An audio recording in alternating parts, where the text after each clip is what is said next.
여러분은 혹시 인생이 너무 힘들고 지쳐서 다 포기하고 싶은 순간이 있으셨나요? 아마 인생을 살아가면서 고비가 없었다라고 말하는 사람이라면 거짓말일 것입니다. 우리 인생을 살아가면 매 순간 고비를 만나고 인생이 힘들고 또 어려움을 경험하게 되죠. 그런데 감사하게도 그 고통의 시간을 지나고 우리가 뒤를 돌아보면 와, 하나님께서 내 삶 가운데 이렇게 일하셨다라는 것을 우리가 발견하게 됩니다. 그러면서 하나님을 찬양하며 하나님을 예배하며 여기까지 나를 인도하신 그 하나님을 바라보게 되죠. 왜냐하면 우리 하나님은 선하시고 좋으신 하나님이시기 때문입니다. 우리 함께 입으로 고백해 볼까요? 나의 하나님은 좋으시고 선하신 하나님이십니다. 마귀는요, 그 좋으시고 선하신 하나님을 바라보지 못하게 우리에게 거짓말을 하고 우리 가운데 이간질을 합니다. 그런데요, 중요한 것은 무엇이냐면 이 모든 어려움의 과정을 통해서 우리는 선하시고 좋으시고 정말 귀하신 우리 하나님을 발견하게 된다는 거예요. 또 더 나아가 우리의 믿음이 성장하게 되는 줄 믿습니다. 자, 오늘 본문을 볼 건데요. 오늘 본문은요, 이제 드디어 바울이 고린도라는 도시를 가게 됩니다. 이 고린도라는 도시를 우리가 잠깐 살펴보기를 원하는데요. 이 고린도 교회는 어떤 교회냐면 우리가 성경에 보면 고린도전서, 고린도후서 아시죠?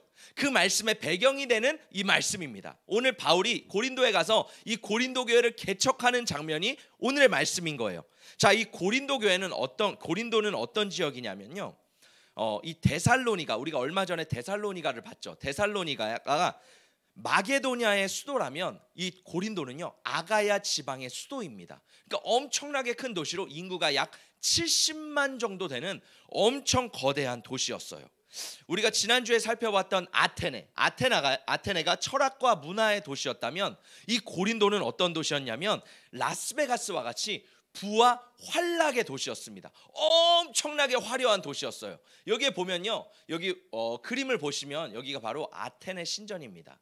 이 아테네 신전에는요, 약 1000여 명의 여사제가 있었어요. 그런데 그 여사제가 굉장히 특이하게 예배를 드리는데 이 성적으로 굉장히 문란하게 예배를 했던 장소가 이곳이었습니다. 그리고 밤이 되면요, 그 1000명의 여사제가 도시 곳곳에 내려와 문란한 생활을 하며 문란한 문화를 퍼뜨리는 지역이 바로 어디였어요? 이 고린도라는 지역이었습니다. 자, 오늘 바울이요, 아테네를 지나서 이제 고린도에 도착을 합니다. 고린도에 도착했을 때 이 바울의 심정이 어땠을까요? 여러분, 우리가 바울을 생각해 보면 바울은 어떤 사람이냐면 굉장히 철두철미하고 강력한 카리스마의 소유자입니다. 그래서 우리는 바울이 굉장히 복음에 미쳐서 막 복음을 강력하게 전한다고 생각해요. 그런데요, 오늘 고린도에 도착한 바울의 심령은요, 굉장히 복잡하고 미묘한 상황 가운데 있습니다. 우리가 잠시 바울의 2차 전도 여행을 살펴보면요, 바울의 2차 전도 여행을 시작할 때부터 삐그덕거리기 시작했어요. 그 친했던 바나바와 싸우고 다투고 갈라서기 시작합니다. 바울은요, 아시아에 계속해서 복음을 전하고 싶은데 성령님께서 막으시는 거예요. 내 계획대로 되지 않네. 그래서 성령의 인도함에 따라 이제 유럽에 가서 복음을 전하는데 유럽에서도 녹록하지 않은 거예요. 교회를 세웠지만 엄청나게 그럴듯한 부흥이 일어나지 않았습니다. 바울은요, 유대인들에게 쫓겨서 복음을 전하는 것마다 피해 도망갔어요.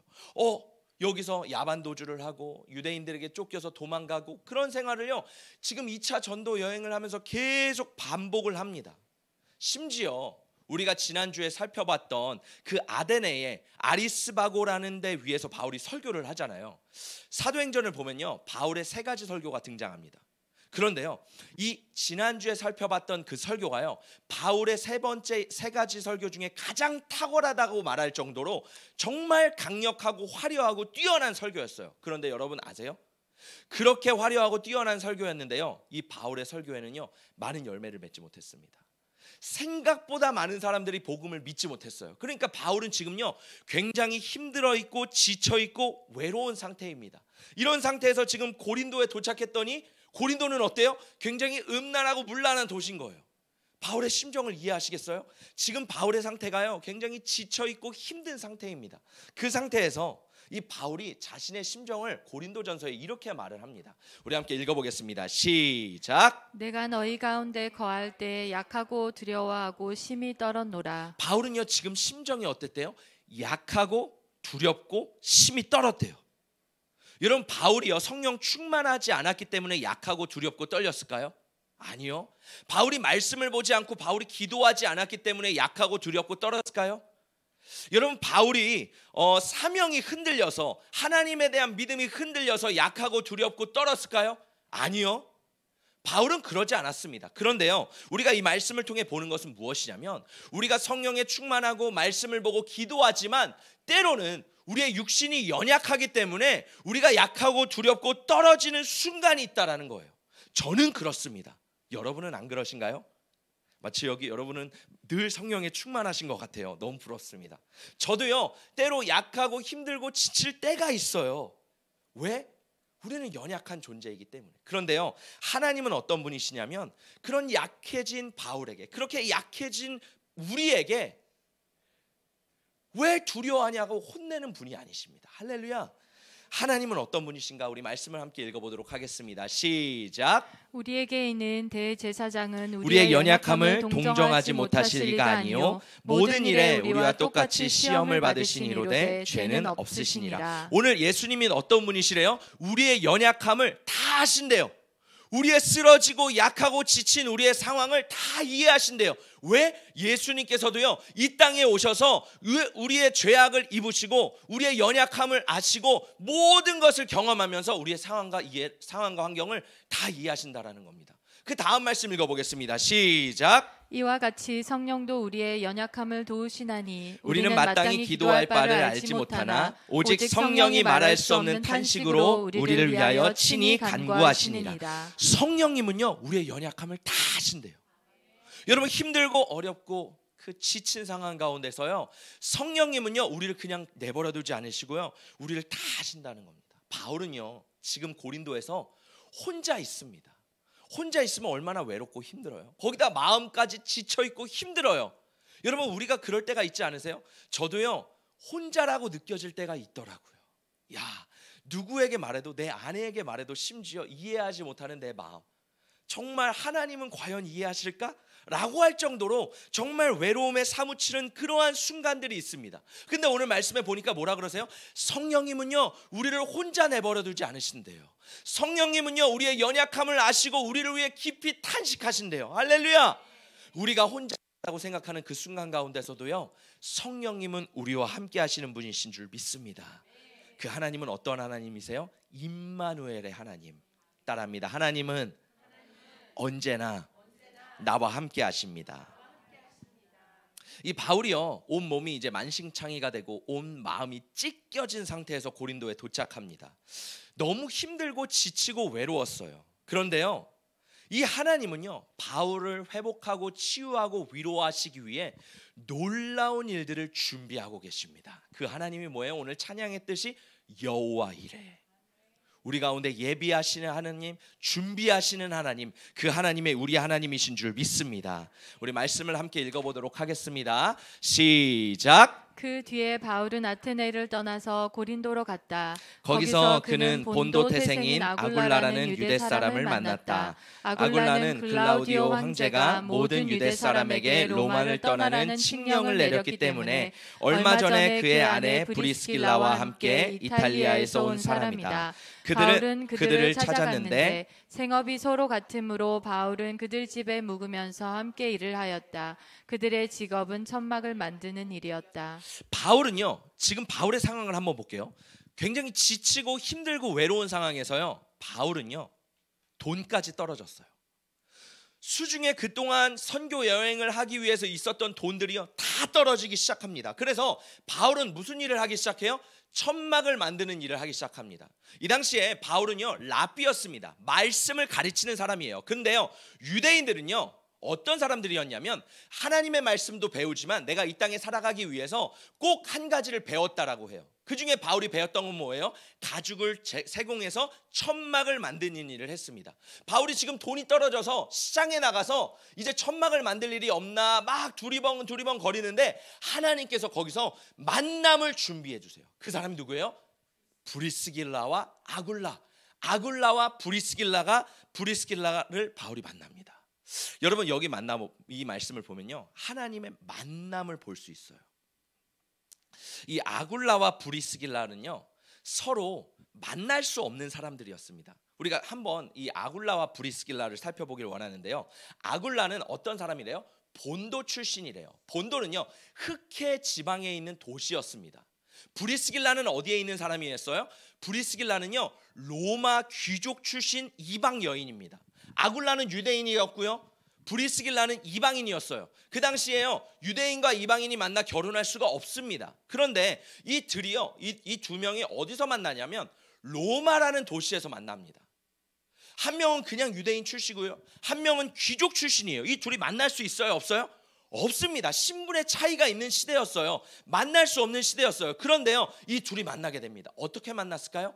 둘이요, 예수를 믿음으로써 그 신분의 차이를 극복하게 됩니다. 할렐루야. 우리는요, 이 말씀을 보면서 분명히 바울만 복음을 전했다고 생각해요. 그런데요, 바울뿐만 아니라 수많은 전도자들, 선교사들이요, 각 지역에 흩어져서 복음을 전하고 있었습니다. 그래서 그 복음이 로마에도 전해졌고, 로마에 있었던 아굴라와 브리스길라도요, 그 복음을 듣고 예수를 믿고 신분의 차이를 뛰어넘어 결혼을 하게 됩니다. 그런데 이 당시 로마에 유대인과 그리스도인 가운데 갈등이 이루어지고 싸움이 이루어집니다. 그러면서요, 그 로마의 황제였던 글라우디오가요, 이 모든 그리스도인과 유대인들을 다 추방시킵니다. 그래서 브리스길라와 아굴라도요, 이 추방에 의해서 어디까지 오는 거예요? 고린도까지 와서 생업을 유지하는 겁니다. 거기서 누굴 만납니까? 바울을 만납니다. 이것이 바로 하나님이 인도하시는 건데요, 바울이 지금 약하고 두렵고 떨리는 상황 가운데 이 두 부부를 만납니다. 그리고 나중에요, 바울이 이 두 부부에 대해서 어떻게 고백하냐면 이렇게 고백합니다. 로마서 16장 4절에 그들은 내 목숨을 위하여 자기들의 목까지도 내어놓았다.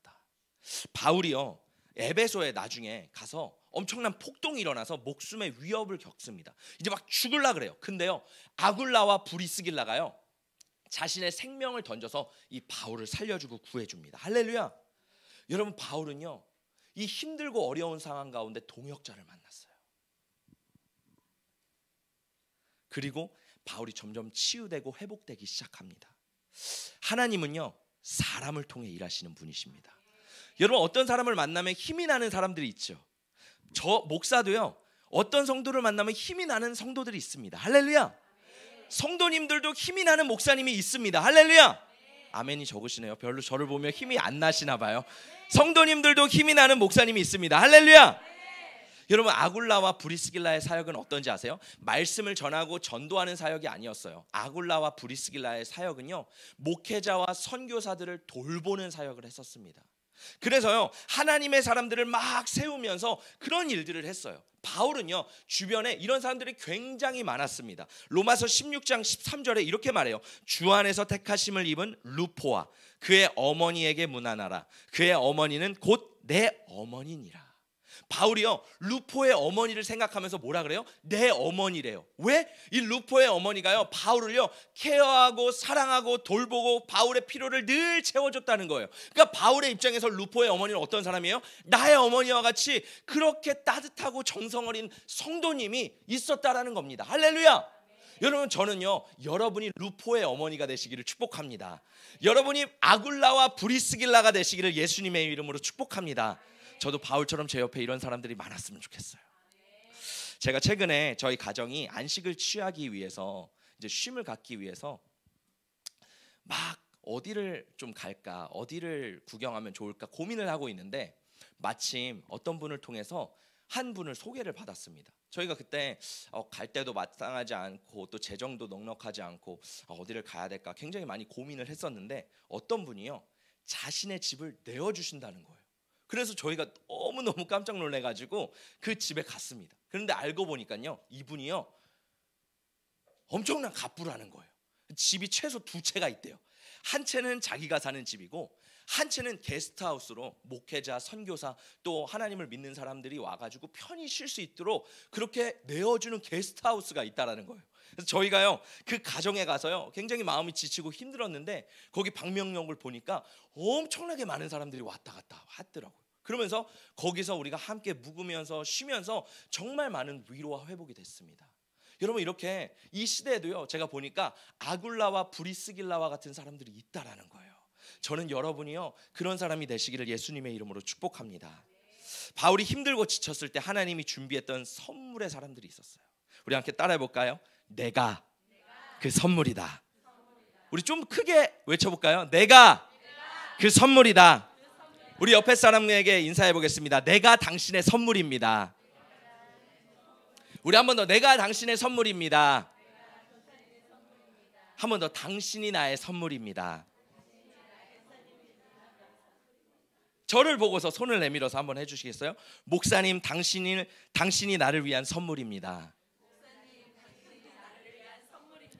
그럼 목회자인 저는 힘들고 지치고 외로울 때 저에겐 누가 위로해 줄까요? 할렐루야. 아멘. 여러분이 되시기를 축복합니다. 아멘이 적으시네요. 할렐루야. 네.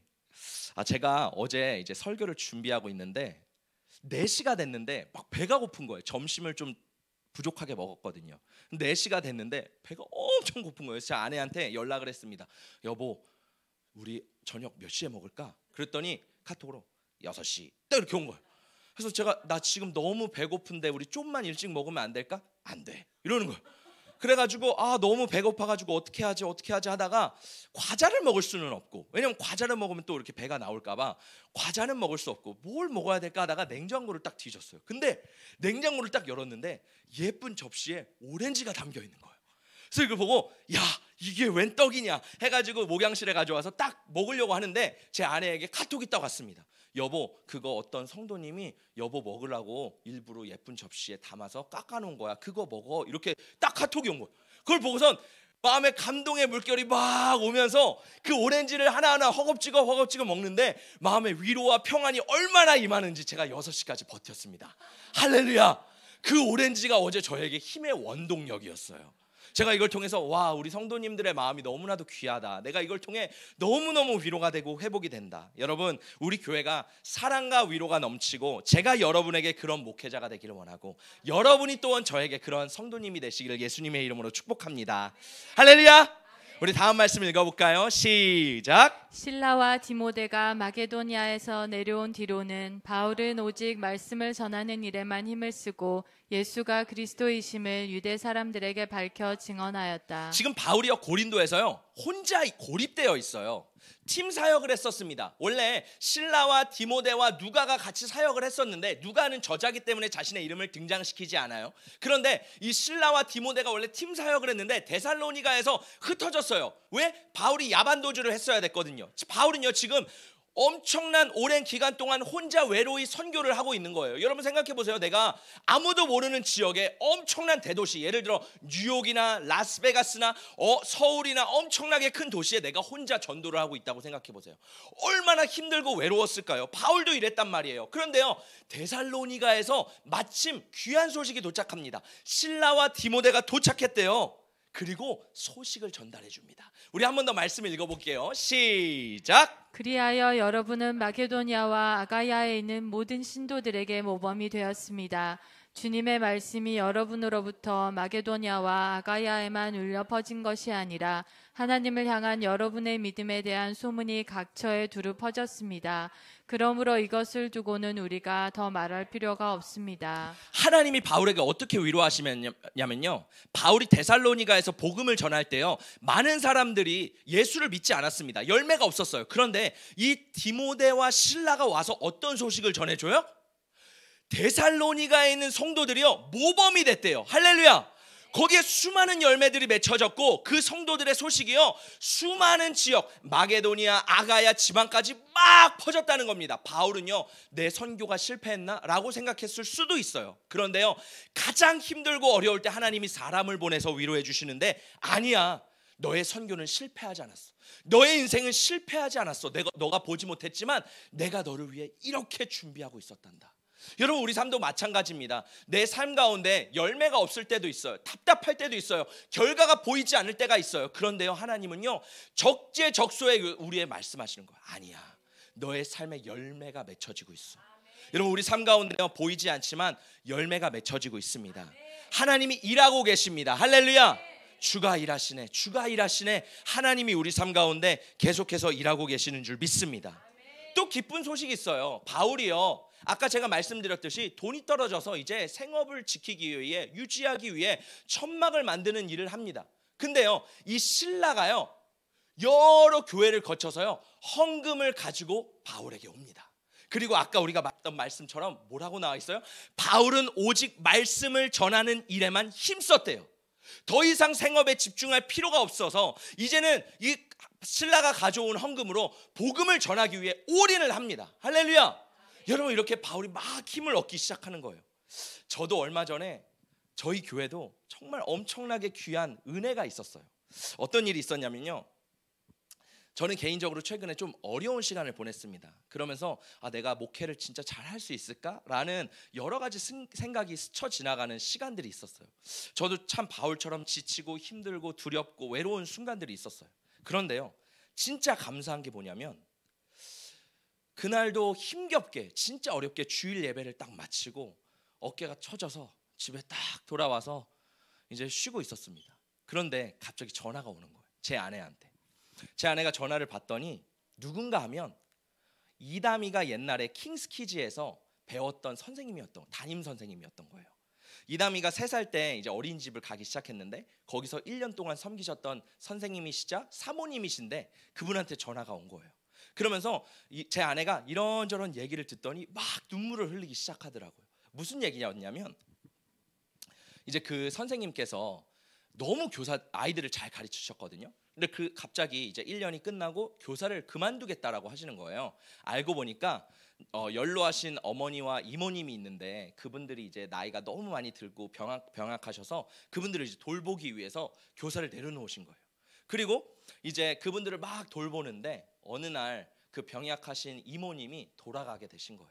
근데 이모님이 정말 힘들고 어렵게 살아오셨는데 그 이모님이 남긴 소정의 재산이 있었대요. 근데 이모님이 돌아가시면서 이런 얘기를 하셨대요. 이거 꼭 내 재산인데, 작은 재산인데 이거 교회에다 헌금해 주세요 라고 하고선 이분이 돌아가셨다는 거예요. 그리고 이 선생님이요 그 헌금을 어느 교회에다가 전달을 할까 계속 기도를 하는 가운데 이상하게 이담이가 생각이 나더래요. 그래서 이담이가 생각이 나가지고 열방교회에다가 전화를 했어요. 거기 사모님에게, 원장님에게 전화를 해서 이런저런 얘기를 하시다가 근데요 혹시 선생님, 원장님 그 이담이는 어떻게 지내고 있어요? 라고 물어본 거예요. 그때 원장님이 이담이네 개척해서 나갔어요 이런 얘기를 하시는 거예요. 그래서 이 선생님이 그 얘기를 듣더니 이 하나님께서 주신 이 전재산을 이 교회에다 흘려보내야겠다 라고 해서 제 아내에게 그날 전화를 주신 거예요. 할렐루야. 저희가요 얼마나 큰 위로를 받았는지, 하나님께서 우리 교회를 진짜 사랑하시는구나, 하나님께서 우리 교회가 계속 나가기를 원하시는구나, 그때 다시 한번 하나님 앞에 확증을 받는 시간이 되었습니다.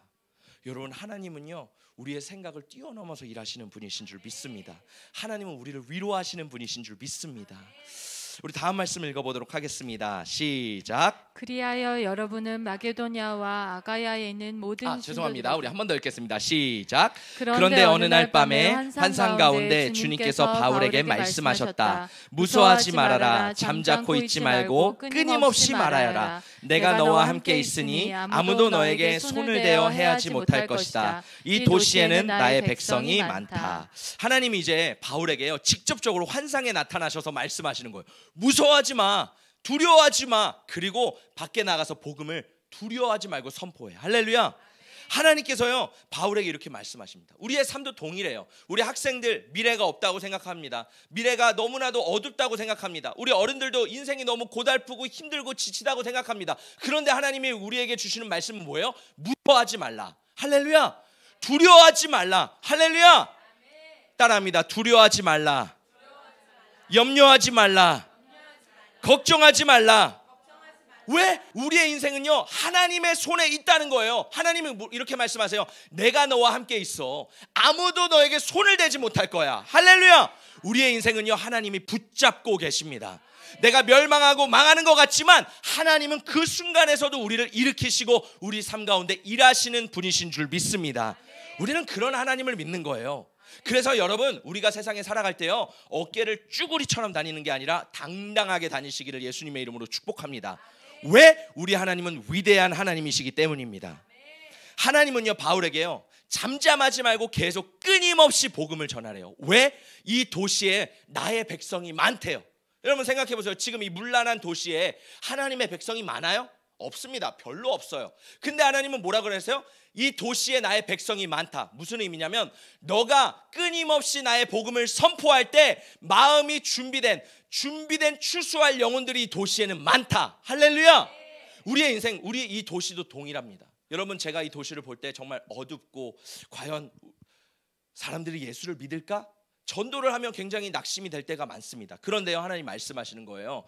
잠잠코 있지 말고 두려워하지 말고 끊임없이 복음을 전해라. 그러면 어때요? 이 도시에 나의 백성이 많대요.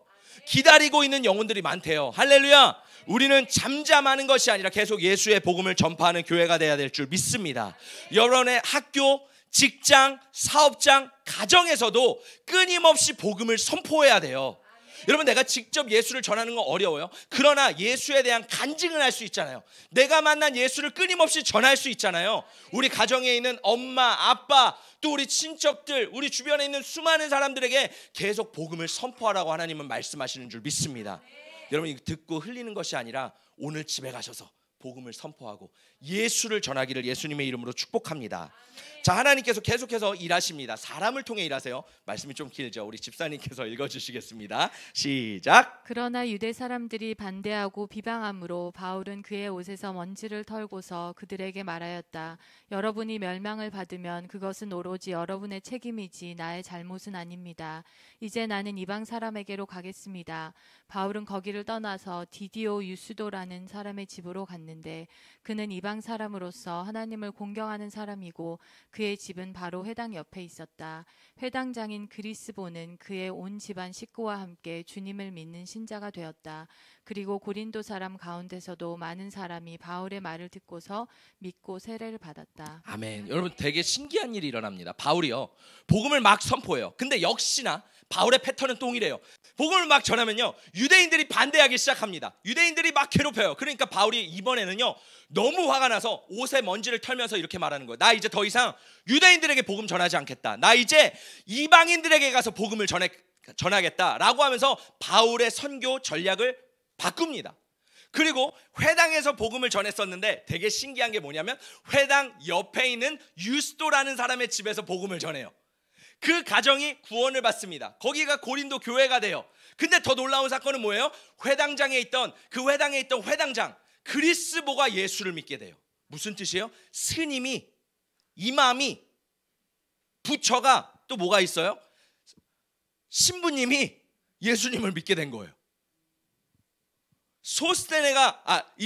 그리스보가 예수를 믿게 됐는데 그 온 가정이 믿고 고린도 사람들도 이제 예수를 믿기 시작한, 마치 고구마 전략처럼 여러분 고구마 넝쿨이 하나를 뽑으면 줄줄줄줄 나오듯이 이 바울이요 복음을 막 담대하게 선포하니까 고구마 줄줄이 막 사람들이 예수를 믿기 시작하는 겁니다. 저는 우리 교회 가운데 이 일이 일어나기를 축복합니다. 여러분이 고구마인 줄 믿습니다. 여러분은 고구마를 막 뽑을 때 줄줄이 내 옆에 연결된 사람들이 예수를 믿을 줄 믿습니다. 할렐루야. 우리는 고구마 넝쿨이 돼야 돼요. 할렐루야. 자, 이렇게 하나님의 반전의 역사가 막 일어나고 있는데 이제 이 바울을요 법정에 데리고 갑니다. 말씀이 길어요. 제가 설명해 드릴게요. 이 유대인들이요 이 바울을요 이제 법정에 세웁니다. 그리고 이 갈리오라는 총독에게 말해요. 이 자가 율법을 어기고 이상한 이단 짓을 합니다. 이 사람을 감옥에 가두어야 됩니다 라고 말할 때요 이 바울이 이제 항변을 하려고 그래요. 14절에 바울이 막 입을 열려고 할 때, 바울이 막 자신의 항변을 하려고 할 때요 갈리오가요 바울의 입을 잘라요. 그러더니 뭐라고 하는지 아세요?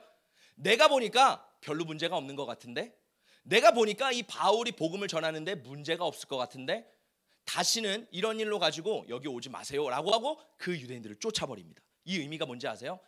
갈리오라는 총독이요, 바울이 복음을 전하는 것을 합법화합니다. 그동안은 불법이었어요. 그동안은 어려웠어요. 그런데요, 바울이요, 이 시간에 고린도에서 얼마 있는지 아세요? 1년 6개월을 고린도에서 머뭅니다. 그동안은 짧게 있었어요. 근데요, 합법적으로 하나님이 복음의 문을 열어주시고 갈리오의 마음을 움직이시니까 1년 6개월 동안 여기서 복음을 전하는 거예요. 우리들의 삶도 마찬가지입니다. 하나님은요, 사람을 통해 일하시거든요. 우리의 삶 가운데 막혀있는 것들, 법의 문제, 여러 가지 문제들이 있습니다. 그런데요, 하나님이 하시면 열어진다라는 거예요. 하나님은 사람의 마음을 감동시키시는 분이시라는 겁니다. 중요한 건 뭐예요? 우리가 그 사람의 마음을 놓고 하나님 앞에 기도해야 돼요. 하나님, 이 재판장에, 하나님, 이 사업가에, 하나님, 우리 선생님의 마음을 움직여주세요. 내 친구들의 마음을 움직여주세요. 그때 하나님께서 그 사람을 통해서 우리의 삶 가운데 일하시는 분이신 줄 믿습니다. 자, 근데요, 이 마지막 말씀, 우리 반주를 해주시면 참 재미있는 말씀이 있어요. 우리 마지막 말씀을 읽어보도록 하겠습니다. 시작. 그들은 회당장 소스데네를 붙들어다가 재판정 앞에서 때렸다. 그러나 갈리오는 이 일에 조금도 참견하지 않았다. 자, 이제 아까 보니까 그리스보라는 회당장이 예수를 믿었어요. 이 말씀의 맥락을 보니까 이 그리스보가 이제 예수를 믿어서 회당장이 바뀐 것 같아요. 그 다음 회당장이 누구예요? 소스데네입니다. 유대인들이 화가 나서요, 이 소스데네에게 분풀이를 합니다. 소스데네를 막 때려요. 왜? 바울에게 하고 싶은 화풀이를요, 이 사람에게 막 하는 거예요. 근데요, 갈리오 총독은요, 이 일에 아무 상관을 하지 않습니다. 여러분, 이 소스데네, 그리고요, 이 말씀이요, 고린도에서 바울이 2차 전도 여행에서 전한 말씀이요, 사도행전 18장 17절에서 끝나요. 그리고 바울은요, 안디옥으로 이제 돌아갑니다. 말씀이 여기서 끝나요? 소스데네는 어떻게 됐을까요? 궁금하지 않으세요? 소스데네는 과연 예수님을 믿었을까요? 마지막 말씀 한번 읽어보겠습니다. 시작. 하나님의 뜻을 따라 그리스도 예수의 사도로 부르심을 받은 바울과 형제 소스데네는, 바울이 나중에 고린도 편지를 쓸 때요, 형제 소스데네가 나와 함께 있었대요.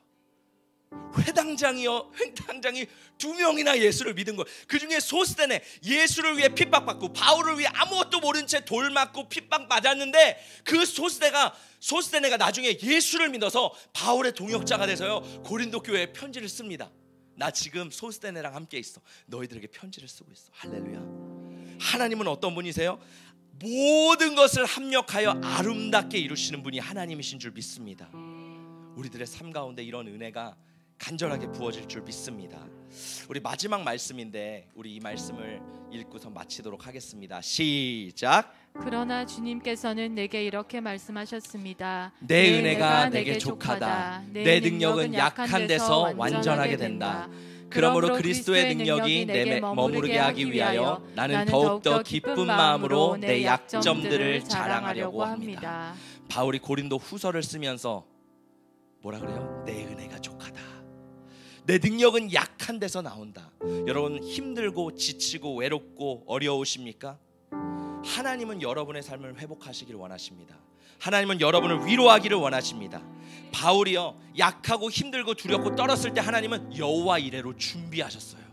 임마누엘의 하나님으로 함께 하셨다고요. 그 하나님은요, 우리의 삶에도 함께 하시고 우리의 삶에도 준비하십니다. 사람을 통해 일하시고요, 여러 상황과 환경을 만드셔서 우리를 인도하시는 그러한 하나님이신 줄 믿습니다. 여러분, 우리 그 하나님을 믿고 의지하며 끝까지 따라가는 저와 여러분이 되시기를 예수님의 이름으로 축복합니다.